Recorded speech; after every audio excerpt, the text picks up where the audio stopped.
Hello everyone. So as exam हम लोग के सामने है। सो इन अप्रॉक्सीमेटली 10 से 15 दिन बाकी है सिर्फ आपका एग्ज़ाम का। सो आज हम लोग क्या करेंगे, हम लोग आज एक क्विक रिवीजन करेंगे। Revision of some previous year question paper जो आ चुका है, इम्पोर्टेंट है। ओके, बिकॉज उसी बेसिस में आपका क्वेश्चन फॉलो किया जाएगा। Okay, if you have gone through the questions of previous year, आप देख पाओगे कि पैटर्न जो है उसी एक, सपोज एक टॉपिक को पकड़ लीजिए आप, है डोमर मॉडल, उसी से ही कोई क्वेश्चंस आ जाता है।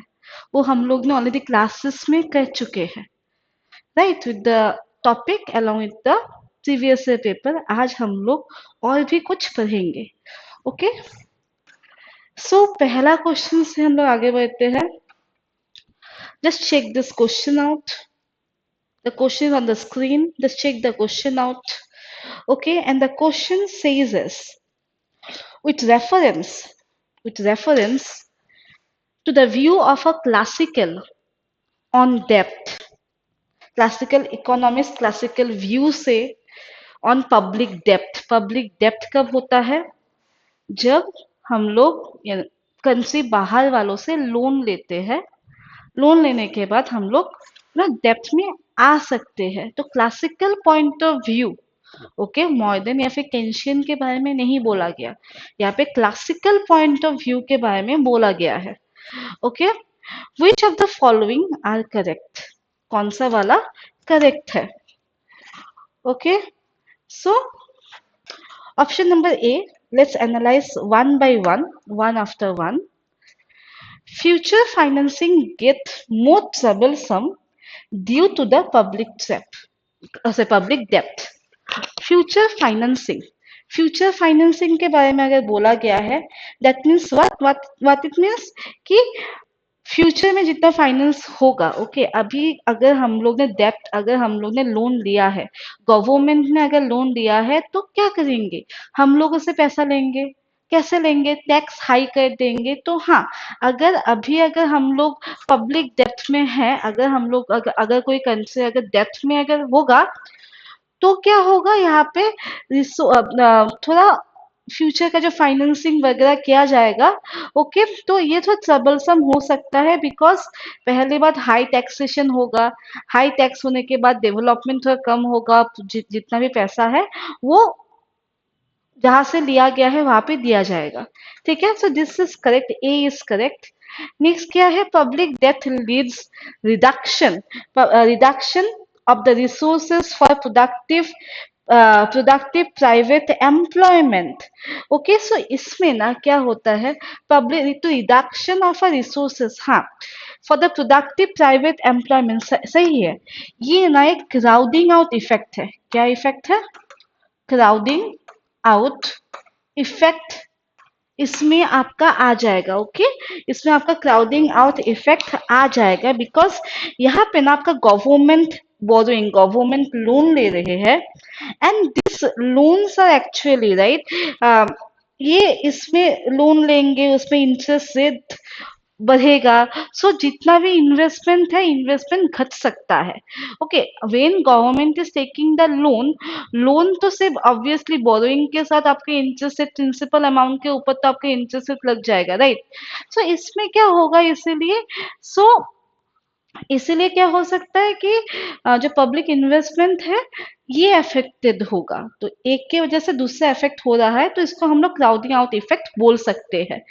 ओके, नेक्स्ट पॉइंट क्या है कि इंक्रीजिंग, नेक्स्ट पॉइंट है आपके इंक्रीजिंग पब्लिक डेप्थ lead to currency depreciation and deflationary situation in a economy. ये पॉइंट करेक्ट नहीं है। बिकॉज ये पॉइंट एकदम, बिकॉज ये क्लासिकल इकोनॉमिस्ट ये नहीं मानते थे। करेंसी डेप्रिसिएशन एंड जो भी है डिफ्लेशनरी सिचुएशन जो है, ये classical economics, classical point of view से ये नहीं माना जाता था। नेक्स्ट पॉइंट में क्या होगा आपका? Debt financing requires funds for interest payment and amortization, hence a double burden. ठीक है, हेंस अ डबल बाइडन। सो इसमें क्या होगा, इन दिस पॉइंट, ये पॉइंट नंबर डी जो है इसमें बोला क्या गया है कि डेब्ट financing require fund for interest payment. अगर डेब्ट को फाइनेंस करना पड़ेगा, डेब्ट के साथ आपका इंटरेस्ट पेमेंट के लिए भी आपको पैसा चाहिए होगा। ओके, इसमें क्या होगा, इसमें ये एक फिस्कल बर्डन भी है, ये एक आपका फिस्कल बर्डन भी आपका यहाँ पे आ जाता है। मैम फिस्कल बर्डन, इस पे क्या बोला जाता है, what is fiscal burden here? Fiscal burden अगर बोला गया है मतलब फिस्कल गवर्नमेंट लोग नॉर्मली प्ले करेगा, राइट? लाइक फॉर एग्जांपल आप पकड़ लीजिए, इसमें टैक्सेशन टैक्सेशन बढ़ जाएगा एंड जो इन्वेस्टमेंट है वो इन्वेस्टमेंट घट जाएगा। ओके, एक फिस्कल बर्डन भी इसमें आ जाता है। सो option number D is also correct. Last point क्या है, पब्लिक डेब्ट लीड टू प्रोडक्टिव कैपेसिटी। नहीं, पब्लिक डेब्ट होने से प्रोडक्टिव कैपेसिटी ऑब्वियसली नहीं हो सकता, बिकॉज हम लोग खुद लोन लेके काम कर रहे हैं, राइट? लोन अगर लिया है तो मुझे उसका डबल 20% 30% एक्स्ट्रा मुझे रीपे करना ही पड़ेगा, तो फ्यूचर के लिए बहुत प्रॉब्लमेटिक सिचुएशन है। सो क्लासिकल इकोनॉमिक्स में ये जो बोला गया है, this answer point number A, point number B and point number D is true. मतलब आंसर क्या होगा, A, B and D. Answer D is correct. Answer D is correct. Okay.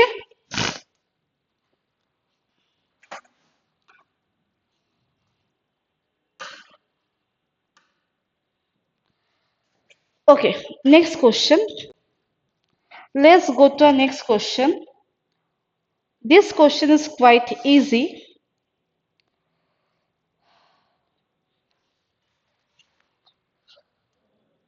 One second. Okay, this is a question. If both input and output are competitive and farm are maximizing profit, अगर both input market and output market, ये दोनों market अगर competitive है, okay, competitive अगर है and एक farm profit maximising practice कर रहे हैं, then in equilibrium each factor of production earns. Point number one क्या है? An amount equal to price of output times, so price of output times total output. Point number B, the amount located by political process are equal, and point number C क्या है? An equal share of output. Point number D क्या है? The value of its marginal product. Okay, just analyze and think about the answer. हाँ, मैंने answer यहाँ पे देके रखा है, answer will be option number D, लेकिन आंसर ऑप्शन नंबर डी क्यों है? Why the answer is option number D and why not A, B and C? Why not our A, B and C? ठीक है। सो अगर एक competitive market में अगर role कोई प्ले कर रहा है, अगर कोई एक फार्म प्रॉफिट मैक्सिमाइजेशन खेल रहा है, देन फैक्टर ऑफ प्रोडक्शन का मीनिंग क्या होगा आपका? I am writing it. Factor of production, factor production मतलब आपका हो जाएगा labour capital. Okay, factor production अगर हम लोग बोलेंगे, factor production is our labour capital इसमें। ठीक है, फैक्टर प्रोडक्शन आपका हो गया लेबर एंड कैपिटल। ओके, ये क्या होगा, as long as the cost of employing an additional unit of a factory is less than the equal revenue. हम लोग कोई भी इंसर्ट करेंगे, हम लोग कोई भी ये लेबर एंड कैपिटल हम लोग बढ़ाएंगे, मार्जिनल है ना, बढ़ाएंगे, ठीक है, जब तक हम लोग का रेवेन्यू ये जो बढ़ा रहे हैं कैपिटल एंड लेबर, उससे ज्यादा होना पड़ेगा। रेवेन्यू मतलब जितना हम, एक फार्म इनकम आ रहा है, एक फार्म को प्रॉफिट ज्यादा होना पड़ेगा, प्रॉफिट ज्यादा है मतलब आपका revenue is more than the cost. Cost कहाँ पे? Cost is on the labour and capital. Cost is on where? Cost is on the labour and capital. Okay, is less than या फिर इक्वल टू होना पड़ेगा आपका revenue के साथ, ठीक है। So at this particular point हम लोगों का क्या होता है कि an amount equal to the price of output times the total output ये नहीं हो सकता।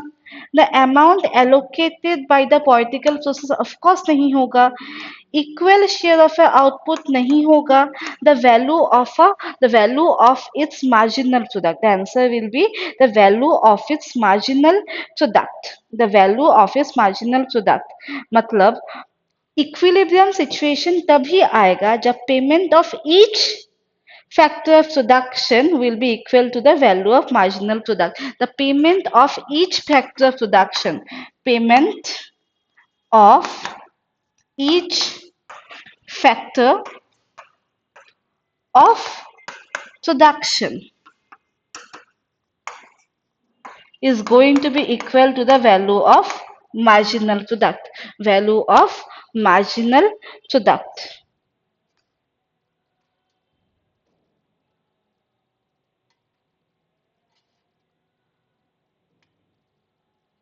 Okay? Done? समझ में आया? I hope you are clear.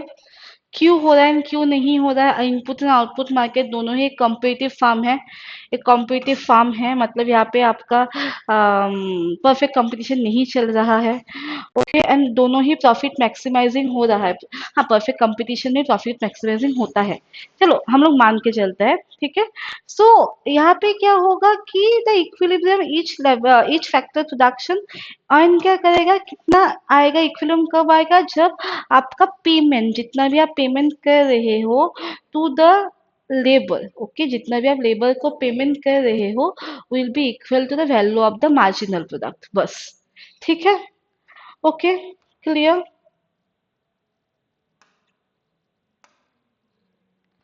Okay, ये वाला क्वेश्चन इजी है।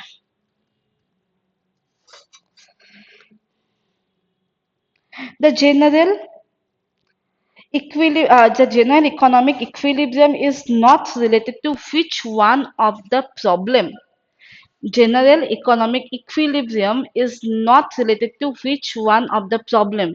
अच्छा, जनरल इकोनॉमिक इक्विलिब्रियम का 3 प्रॉब्लम था, राइट। 3 प्रॉब्लम में से आपका existence problem, stability problem and uniqueness problem, ये एक एक प्रॉब्लम का एक्सप्लेनेशन दिया गया है। Existence problem, stability problem, uniqueness problem. अगर आपको पर दिमाग में रखना है कि अगर जनरल इकोनॉमिक इक्विलिब्रियम दिया हुआ है उसमें 3 ही प्रॉब्लम होता है, ये पर दिमाग में आप घुसा के रखो। That is your existence problem, stability problem and uniqueness problem. Okay fine. Moral hazard problem यहाँ पे नहीं आता। मॉरल हैजर्ड क्या होता है? This problem normally comes in a insurance company. अगर आप फॉर एग्जांपल पकड़ लीजिए कि सपोजिंगली पकड़ लीजिए कि आपने एक इंश्योरेंस क्लेम किया, आपने एक मेडिकल इंश्योरेंस को आप आप मेडिकल इंश्योरेंस आप यहाँ पे बनाने के लिए आए for example, okay, and I am a insurance agent. अगर हमको क्या पता है कि आप टोटली फिट एंड फाइन हो, आपका ब्लड टेस्ट रिपोर्ट देखा, सब कुछ देखा, फिट एंड फाइन है, लेकिन आपको ये पता है कि अंदर में अंधूरी फ्यूचर में कुछ प्रॉब्लम आ सकता है, वो आपने मुझे नहीं बोला, ठीक है। आपका एज देखा, आपका एज कम है, तो आपको मैंने इंश्योरेंस सपोजली 10,000 रुपीज में दे दिया।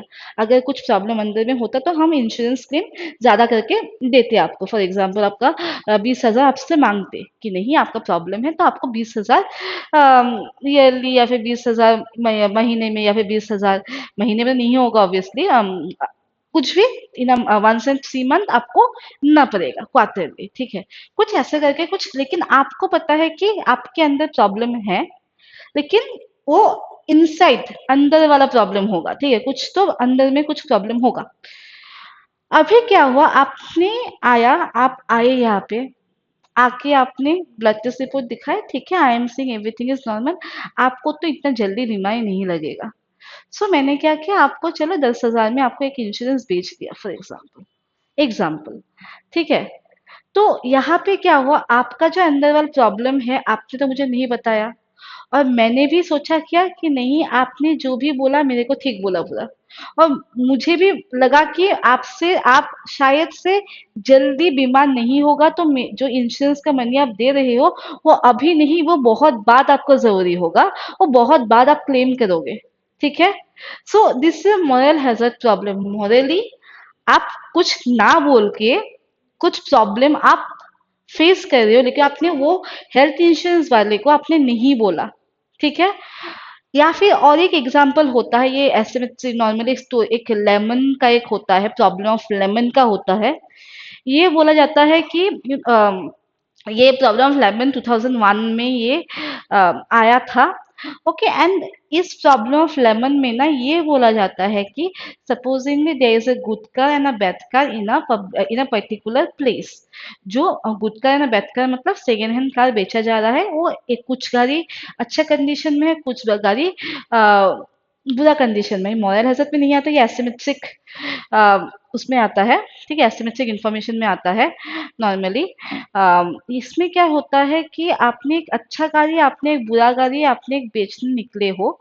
ठीक है। आप ना, जो अच्छा गाड़ी है उसका भी आपको 1 लाख रुपया पे करना पड़ेगा। जो बुरा गाड़ी है उसमें भी आपको 1 लाख रुपया पे करना पड़ेगा, because a bad car you don't know which is bad and which is good. Okay. So ये खराब वाला गाड़ी जो आपने बेचा मेरे को, फॉर एग्जाम्पल आपने अगर मेरे को बेचा है इन द बेड कार, जो पुअर कंडीशन का गाड़ी 1 लाख रुपया में। ठीक है, जो मैंने आप खरीद भी लिया शायद, आपने नहीं बोला कि मेरा गाड़ी का कंडीशन इतना ठीक नहीं है, चला हुआ कंडीशन है, मतलब 1 लाख जो आपको मैं पे कर रही हूँ वो भी तो ज्यादा ही है। ओके। सो यहाँ पे भी आपका एक मॉरल हैजर्ड आता है।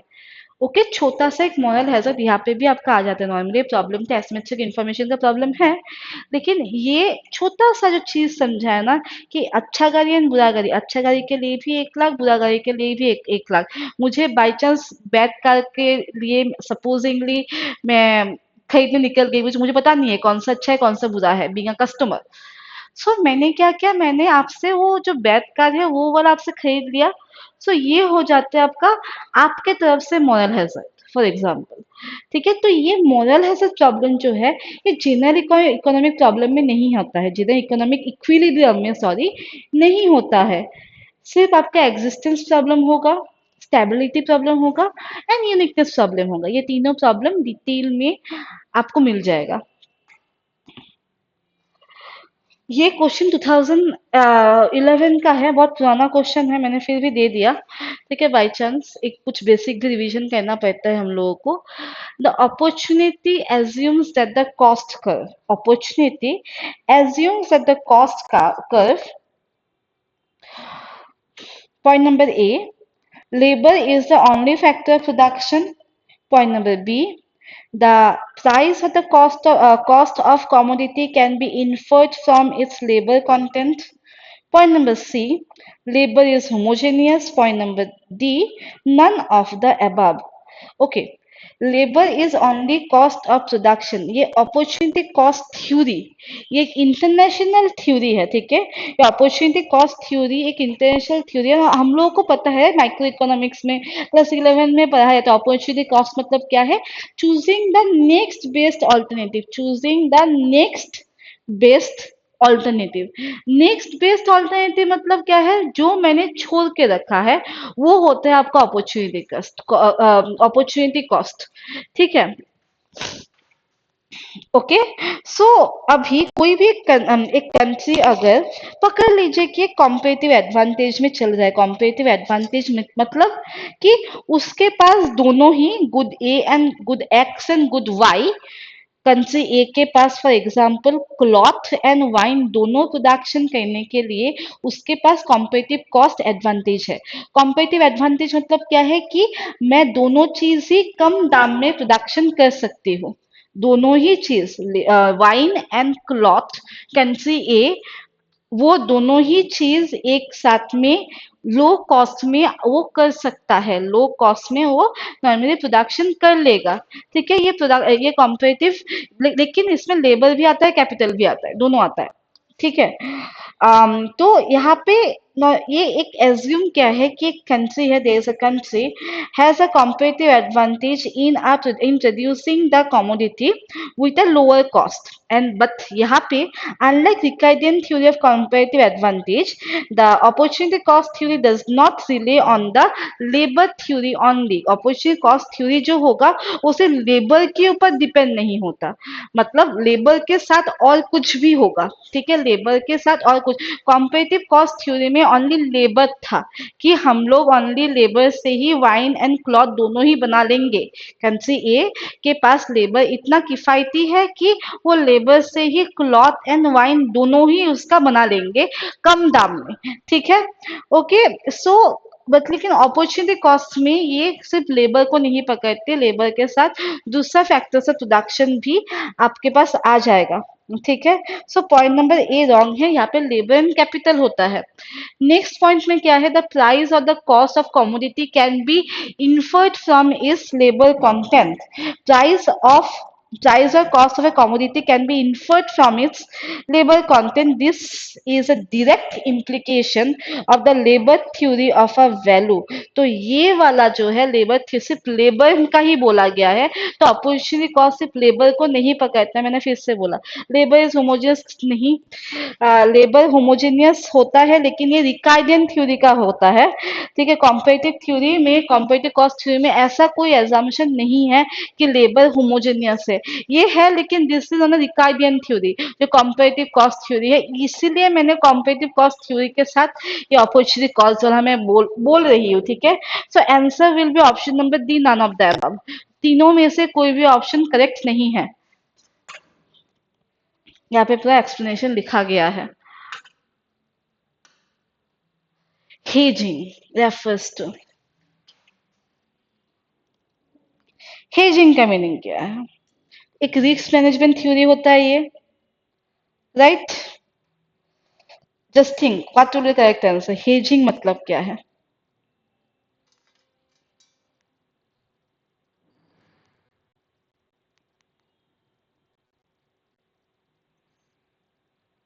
हेजिंग क्या है? हेजिंग एक रिस्क मैनेजमेंट स्ट्रेटेजी है that normally involves taking an investment position designed to offset the potential loss in a related asset. In a related asset. Okay?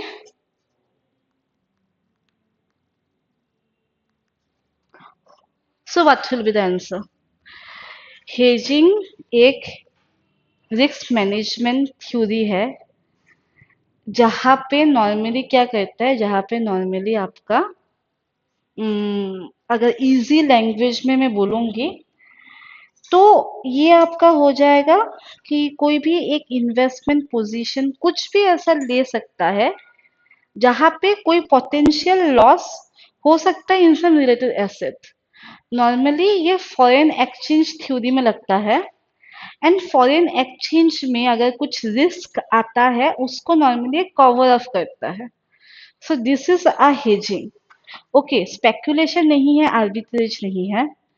And accepting the acceptance of the foreign exchange, ये आपको लग सकता है लेकिन नहीं, ये accept नहीं करता, ये कवर अप करता है, ठीक है। ये कवर अप करेगा, ठीक है, कि फ्यूचर में कुछ रिस्क अगर आए तो हेजिंग नॉर्मली क्या करेगा, कवर अप करेगा, कि कुछ बैलेंस क्रिएट करेगा ताकि अगर कहीं पे अगर इन्वेस्टमेंट लॉस है कुछ मार्केट फ्लक्चुएशन के लिए, तो कहीं पे तो आपका गेन होगा, कहीं पे अगर लॉस अगर होगा तो कहीं पे आपका गेन आपको यहाँ पे होना पड़ेगा, ठीक है।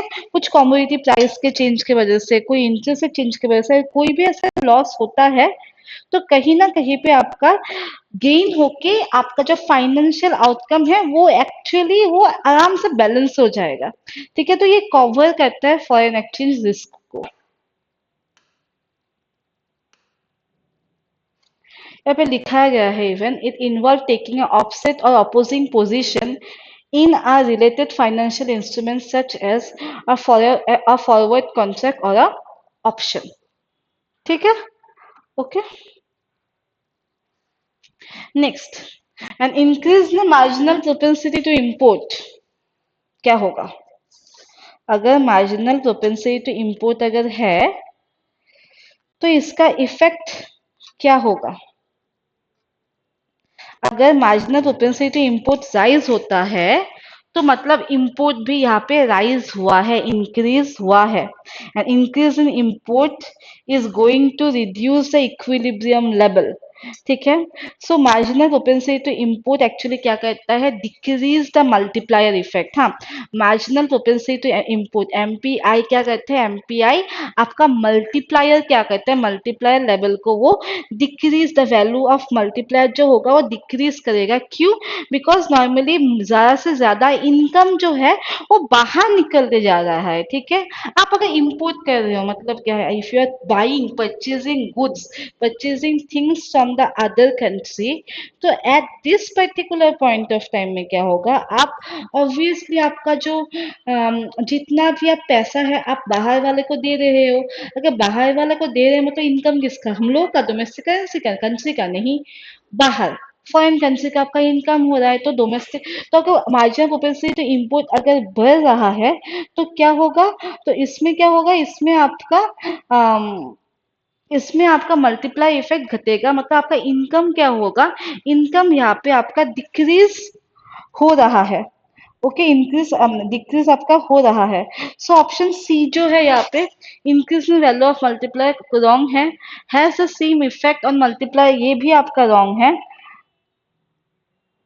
लेकिन वन सेकेंड, हाँ, यहाँ पे शायद ऑप्शन नहीं लिखा गया है। The answer will be option number D. Okay, there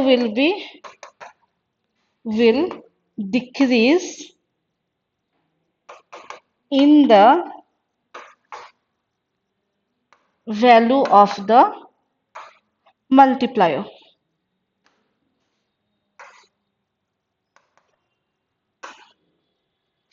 There will be a decrease in the value of multiplier.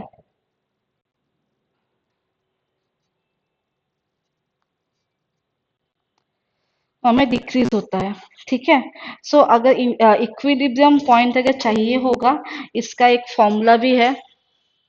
The formula is your y equal to 1/1 - b - m। b मतलब आपका एमपीसी हो गया, C plus I consumption plus investment plus government expenditure and consumption plus net export. Net export मतलब export minus import. Net export मतलब क्या है? Export minus import. हो गया।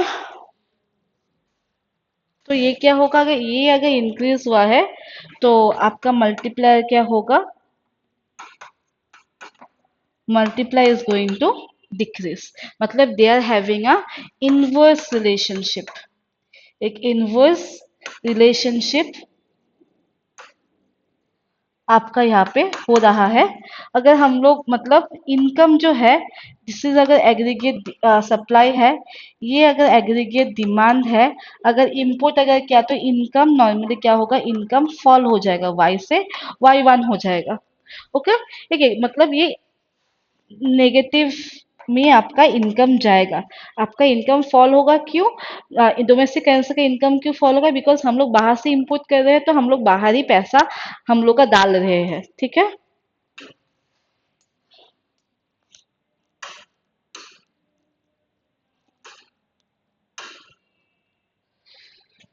Question number 6।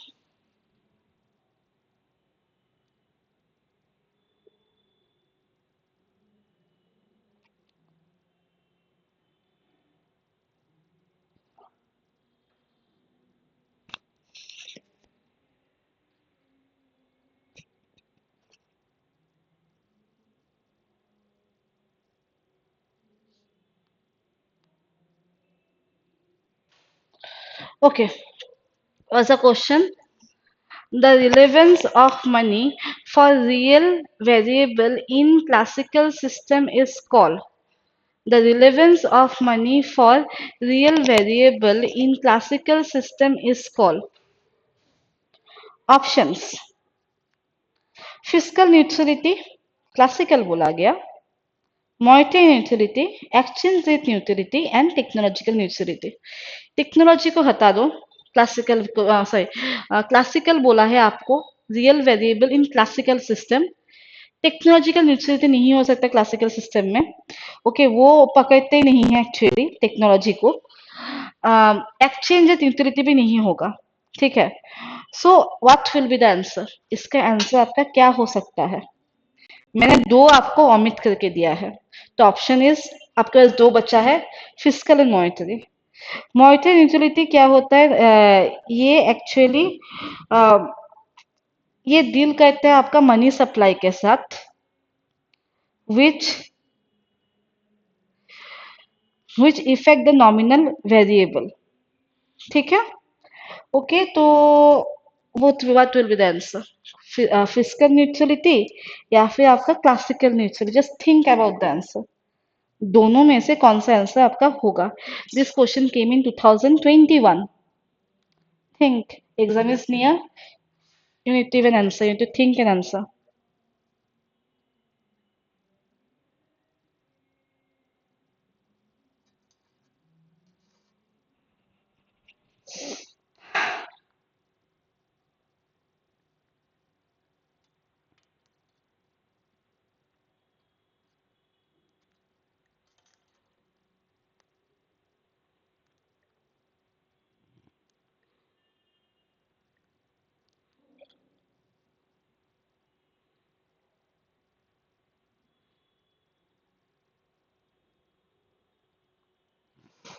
Okay, answer is a monetary neutrality. Okay, physical भी नहीं होगा इसमें, फिजिकल भी, इसमें आपका फिजिकल न्यूट्रलिटी भी नहीं होगा। The answer is going to be monetary neutrality, ठीक है। क्यों हो रहा है, किस लिए हो रहा है, बता रही हो। ओके, सो मॉनिटरी न्यूट्रलिटी थ्योरी जो है ये एक्चुअली क्लासिकल इकोनॉमिक सिस्टम का ही एक थ्योरी होता है, जहाँ पे बोला जाता है कि aggregate money supply normally change नहीं होता, on the aggregate money supply change नहीं होता, but in it can be only change in long run, short run में ये चेंज नहीं हो सकता। फिजिकल न्यूट्रलिटी नहीं होगा because this physical neutrality is done by the government, government spending या फिर टैक्सेशन से आपका फिजिकल न्यूट्रलिटी हो सकता है, जहां पे कोई भी real effect on the economy नहीं है, real effect on the economy नहीं है। It will be, the answer is going to be only the monetary neutrality, just because at this particular point यहाँ पे आपका एग्रीगेट मनी सप्लाई जो है वो चेंज नहीं करेगा, do not have a do not have impact on real economic variables such as output, employment and real wage in a long run. So according to this theory, an increase in money supply can only lead to the increase in the nominal variable. ये change होगा तो क्या होगा, increase in nominal variable में होगा, तो irrelevant in the real variable अगर है तो ये होगा आपका monetary neutrality, because यहाँ पे होता है आपका nominal वेरिएबल में चेंज लॉन्ग रन में, नॉमिनल वेरिएबल में चेंज आपका लॉन्ग रन में, ठीक है। अभी नॉमिनल वेरिएबल का मीनिंग क्या है? जनरल प्राइस लेवल, इसमें क्या क्या आएगा आपका? General price level and nominal wage, real नहीं nominal veg.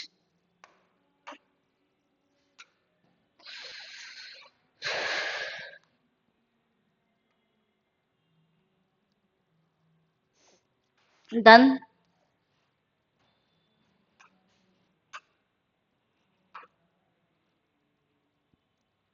Okay, arrange the following in ascending order. ये आई थिंक 2016 का क्वेश्चन पेपर में आया था। हाँ, नो सॉरी सॉरी सॉरी, 2021 का ही क्वेश्चन पेपर में ये वाला क्वेश्चन आया गया था। Let's go the question. अच्छा, क्वेश्चन में जाने से पहले let me give you, because this is question number, option number E. हाँ, this is question option number E. So 2000 यहाँ पे क्वेश्चन क्या है? द ग्रोथ कुछ ग्रोथ रेट जीडीआई के बारे में बोला गया है ये, ठीक है। सो इसमें क्या होगा, 2019-20 अगर हम लोग बोले, नीचे से हम लोग आते हैं, 1920 में आपका हो गया 3.9% का आपका ग्रोथ हुआ था। ओके, 18-19 में आपका हुआ 6.1, 18-19 में आपका हुआ 6.1, 17-18 में हुआ आपका 6.8, यू टू रिमेम्बर दिस, 6.8 आपका ग्रोथ हुआ। देन 15 में आपका 8.2, ये हो गया आपका 8.2, एंड आपका if you are going 15-16 it's your 8.3, 8.3 डन।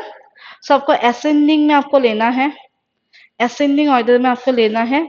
सो what will be the answer, उल्टा से जाओ, ई डी सी बी और E D C B A, sorry, E D C B A, E D C B A, ठीक है। Okay, answer will be E D C B A, done.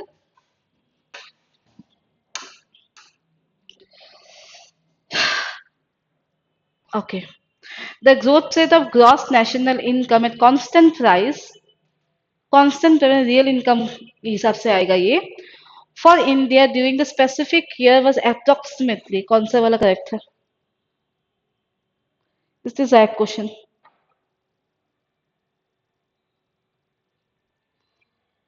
Okay, नहीं ये है इसका answer, sorry, this is answer, E D C B A.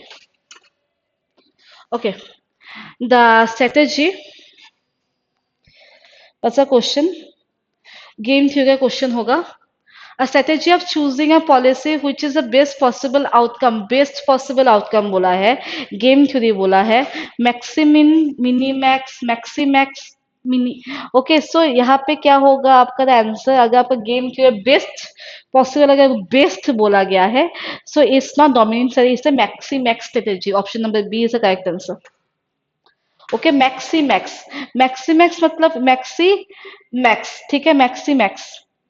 Okay, dominant strategy क्या होता है यहाँ पे, दोनों प्लेयर जो खेल रहे हैं, दो both of them are having a equal decision making criteria, both of them are having a equal decision making criteria. Okay,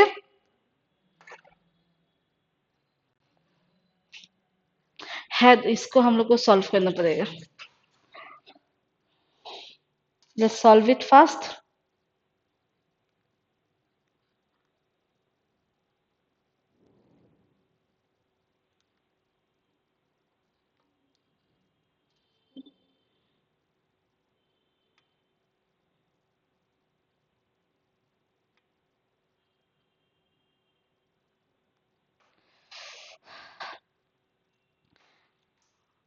The Hadamard model, in Hadamard model, if the growth rate of income is 8%, अगर आपका growth rate of income अगर 8% है, and the capital output ratio, और capital output ratio आपका 4% है, आपको निकालना है आपका सेविंग रेट। ओके, सो हैडोवर मॉडल अगर हम लोग ग्रोथ रेट मतलब जी अगर हम लोग बोले, so G is equal to S by del, पता है हम लोगों को, जी का आपका दिया है कितना, 8%। ओके, जी का कितना है आपका 8%, आपका एस को आपको निकालने दिया है, एस इज इक्वल टू अगर हम लोग करें तो ये हो गया आपका 4%। If you are going the cross multiplication अगर करने के बाद एस इक्वल टू 0.32 आपका आएगा, 0.32 आपका आंसर आएगा, ठीक है। और 3, और अगर 0.32 नहीं, एक काम करते हैं डायरेक्टली इजी से ही हम लोग करके देते हैं, 8% इंटू 4% अगर करें तो 32% is answer, the answer is 32%।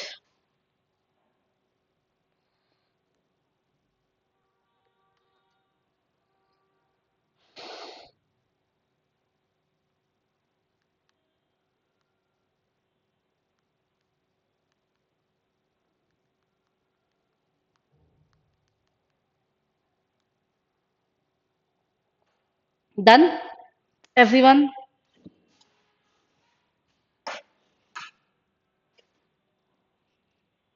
Okay, what are the primary goal of sustainability? What are the primary goal of sustainability?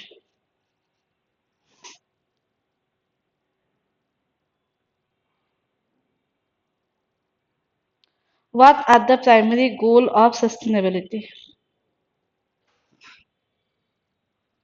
The poverty and hunger, obviously है ये, poverty and hunger is there, लिख के देते हैं।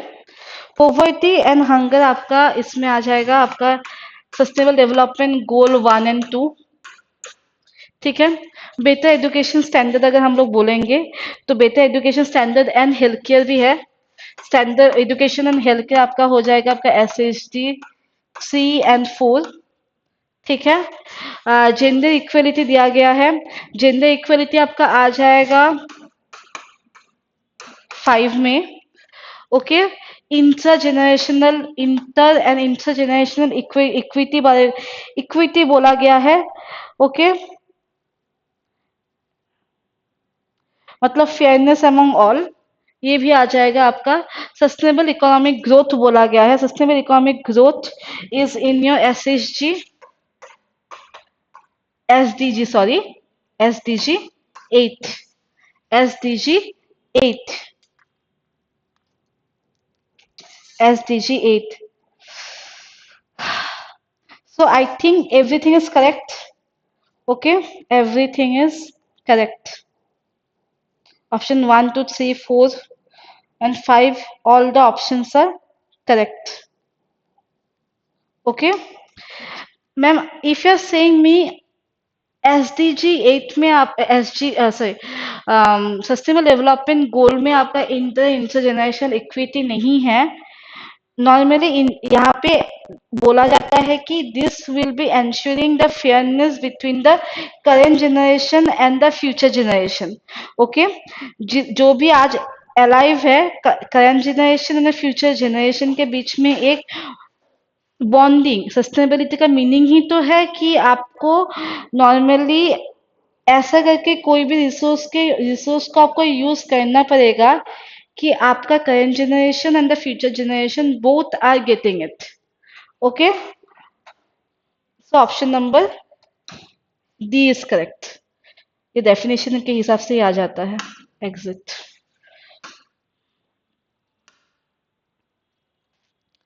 Real and nominal income, real income को हम लोग constant बोलते हैं एंड नॉमिनल इनकम को हम लोग करेंट बोलते हैं, राइट। ओके, रियल को हम लोग कांस्टेंट बोलते हैं, नॉमिनल को हम लोग क्या बोलते हैं, we say as a current.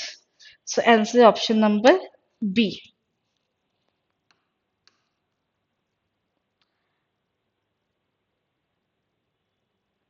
Okay, labour force with match labour force with appropriate item. Labour force मतलब जितना भी एम्प्लॉयड है एंड अनएम्प्लॉयड है। Labour force when it will be labour force after 15 years of age, कोई भी एक इंसान labour force में आ जाता है। So both who is employed and unemployed. So option number B. Okay, in 2016, ये कुछ इंडियन इकोनॉमी से क्वेश्चन हो जाएगा। In 2016 the Nobel prize in economics was awarded to. 2016 का नोबेल इकोनॉमिक प्राइज किसको मिला था? Any idea? Nobel prize in 2016।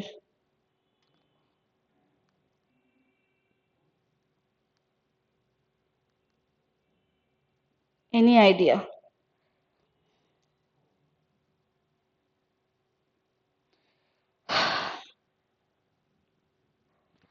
Answer is your contribution to contract theory. Answer is your contribution to contract theory. And who have done this is by Oliver Hurt. Oliver, note it down. Hurt. एक जगह नहीं किया गया. Is by Oliver Hurt and Benget Holmstrom. Bengt Holmstrom. ठीक है, this is the correct answer. E नहीं लगेगा। Holmstrom, write it please. Done.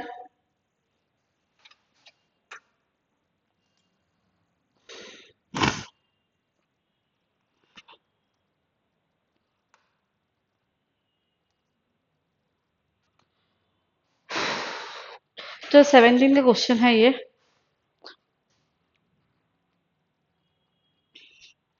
Amongst which of the following statement is correct? The minimum point of AVC and MC are at the same level of output. Let's go with the AVC and MC curve. This is your AVC curve.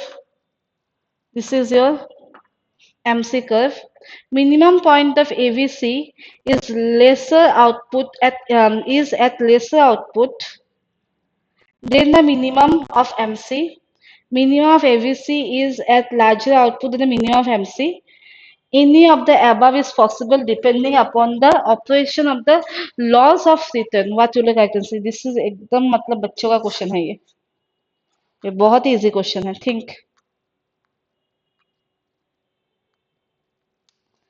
Think and answer. We're in question number 14 now.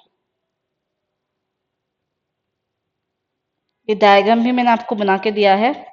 Think and answer.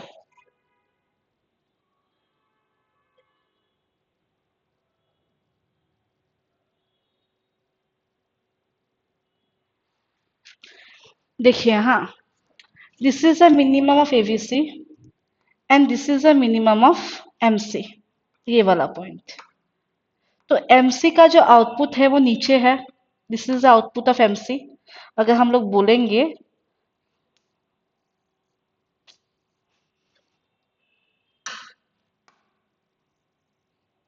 I am doing once more, ये हो गया आपका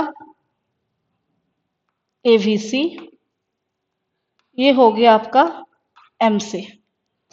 ये है आपका AVC का output, ये है आपका AVC का MC का आउटपुट।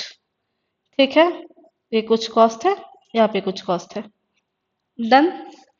ओके, नाउ अगर आप लोग देखो तो the minimum of AVC is larger, इसका मिनिमम बड़ा है। AVC का मिनिमम अगर है तो ये बड़ा है, MC का मिनिमम छोटा है। So answer is option number 3। Answer is option number 3। Done.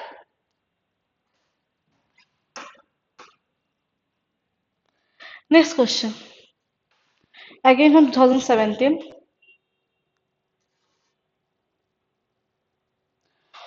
For an increase in the effective minimum wage to have a less of an impact on employment, which of the following is correct? Which of the following is correct? अगर आपका effective minimum wage होना पड़ेगा to have a less of the impact of employment, okay, so कौन सा वाला correct है? The demand for labour is relatively inelastic. The demand for labor is relatively elastic. The demand for labor is a derived demand. derived demand नहीं हो सकता, ये दोनों में से एक है। ठीक है, derived demand क्यों नहीं हो सकता? Why? ये derived demand मैंने बोल भी दिया कि derived demand में नहीं हो सकता। क्यों नहीं हो सकता? Okay,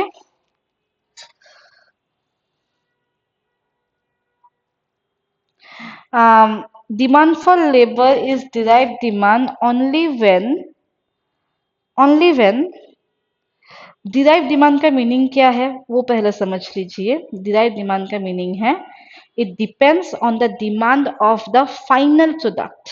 depends on the demand for the final product. Final product के ऊपर ये डिपेंडेंट है। ठीक है, जो ये कैरेक्टरिस्टिक लेबर डिमांड का कैरेक्टरिस्टिक में ये नहीं आता। ओके, लेबर मार्केट में नहीं आता। ठीक है, लेबर मार्केट में ये नॉर्मली नहीं आता। तो this is cut. Derive demand का मीनिंग ही है कि it completely depends on the demand of the final product.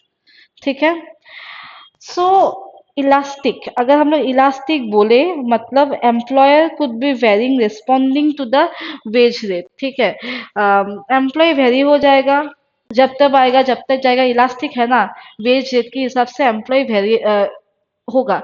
Employ अगर वेरिएंट अगर हुआ, एम्प्लॉय अगर ऊपर गया नीचे गया depending upon the wage rate they are offering, ये इफेक्टिव मिनिमम वेज में तो नहीं आएगा।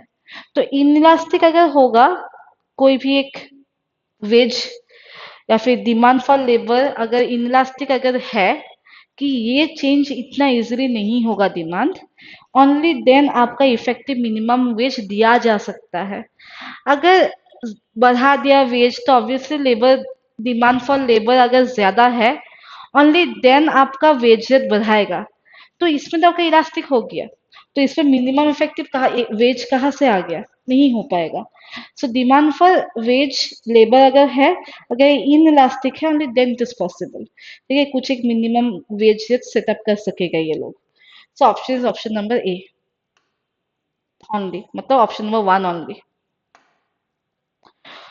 क्वेश्चन नंबर 15,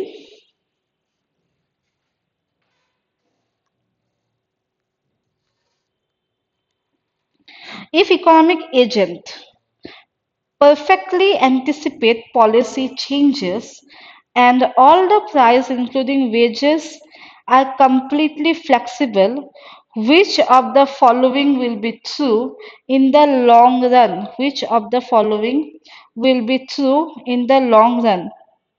मैं फिर से पढ़ रही हूँ, if economic agent perfectly anticipate policy changes and if all prices including wages are completely flexible, अगर वेज अगर completely flexible है तो कौन सा लॉन्ग रन में ये ट्रू है?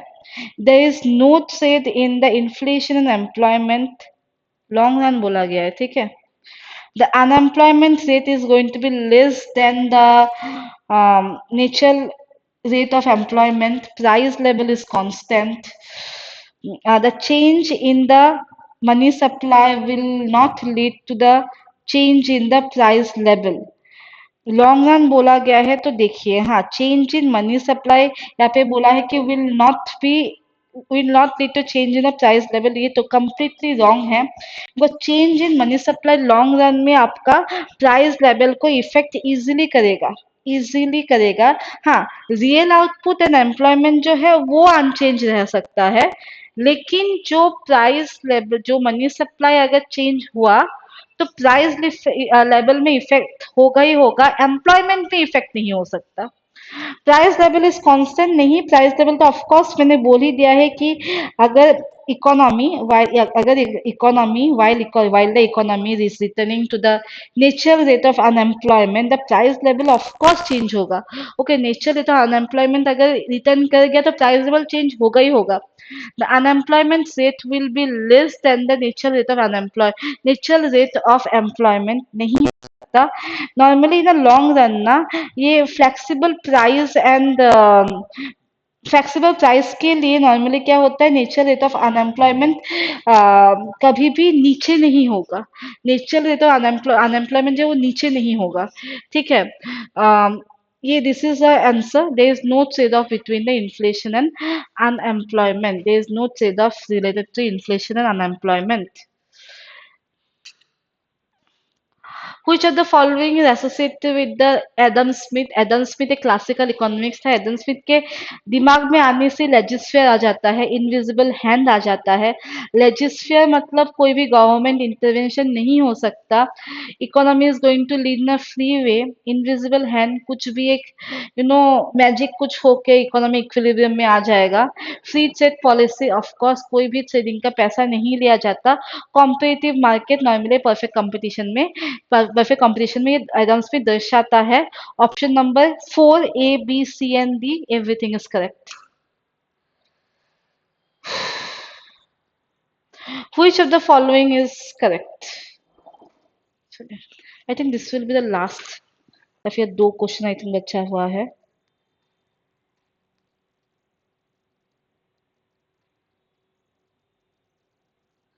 Okay, which of the following is correct? According to acceleration model, investment demand is proportion to the change in GDP. According to acceleration model, investment demand is proportion to a change in GDP. तो del I जो है वो proportional है del Y का, we know this. Del I है, this will be equal, this is going to be proportional to the del I. Okay, this one we know. Okay, so जो farm अगर capital stock अगर adjust कर लेगा ये तो change in demand के साथ ये मीटअप कर लेगा। Option number A is correct. The real rate of interest is the nominal rate of interest plus plus the inflation rate. Real rate of interest is not, ये नहीं हो सकता, nominal rate of interest के साथ नहीं होगा ये, ठीक है। ओके, ऑप्शन नंबर सी क्या है? The higher the interest real interest rate, high is rental cost of capital, this is again correct. Okay, ये हाई ही होगा, ठीक है। तो ये नॉर्मली रियल इंटरेस्ट रेट के साथ ये डायरेक्टली रिलेटेड होता ही है। ओके, ये होता ही है। नेक्स्ट क्या है? Investment is a stock concept, investment stock concept नहीं होता, नहीं होगा ये, इसमें ये करेक्ट नहीं होगा। Then residential investment is low when the mortgage rate interest rate is high. Residential, हाँ ये तो ऑब्वियसली करेक्ट है, राइट। अगर इंटरेस्ट रेट अगर हाई होगा तो रेसिडेंट हम लोग कॉमन पीपल जो है we are going to invest less. Option number A, B and E is correct. Sorry, option number A, C and E, because real rate of interest is not ना, ये वाला correct नहीं है। Option A, C and E is correct. Option A, C and E is going to be correct.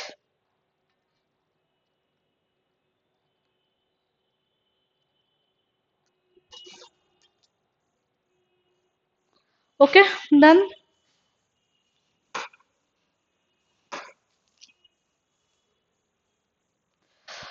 Which of the following is correct for the OLS, ordinary least square estimation in the presence of the autocorrelation? अगर autocorrelation है तो यहाँ इनमें से कौन सा वाला correct होगा? The answer, the estimated coefficient is linear, correct है। The estimated correlation is unbiased, नहीं बायस्ड होता है अगर ऑटो कोरिलेशन में जाता है। Option number A, C, the estimated coefficient is constant, हाँ कांस्टेंट है। A, C and D is correct. Okay, efficient नहीं होता। Okay, linear, biased and consistent, because ये ऑटो कोरिलेशन चल रहा है।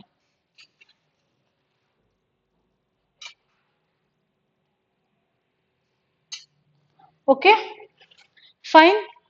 सो we have almost done 19 question, यहाँ पे 18 लिखा गया है बिकॉज फर्स्ट क्वेश्चन मैंने क्वेश्चन नंबर नहीं दिया गया। Okay, so we have almost done 19 questions. Okay, so ये सीरीज आई एम होपिंग कि ये सीरीज से आपको हेल्प मिले। Okay, and you do clear, study hard, because आप जितना पेपर प्रैक्टिस करोगे आपको उतना ही अच्छा रिजल्ट मिलेगा, टू बी ऑनेस्ट। हाँ, अगर आपने पेपर प्रैक्टिस नहीं किया तो आपसे आप नहीं कर पाओगे। आपको सीरीज, एग्जाम सीरीज जो है नॉर्मली वो प्रैक्टिस करना पड़ेगा, एमसीक्यू सॉल्व करना पड़ेगा, बिकॉज सिर्फ बुकिश नॉलेज आपको आप अगर लेके जाओगे नहीं हो पाएगा, बिकॉज बहुत छोटा मोटा बहुत कुछ होता है जो एमसीक्यू जिसका परफेक्ट हो जाता है ना, that means you have a proper concept with you.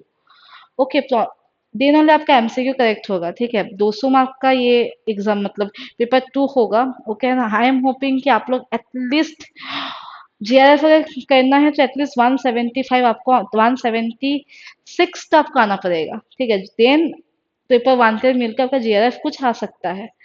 Okay, सो 200 में 176 बोला मैंने, ठीक है। And if you are going with this 176 से ऊपर, ओके 176 भी नहीं, 176 से ऊपर, तो आपका अगर जीआरएफ आना पड़ेगा तो आपका 152 150 से अगर आ गया मार्क्स तो हो जाए, परसेंटेज आपका 99 पॉइंट समथिंग आना पड़ेगा टू गेट अ जीआरएफ।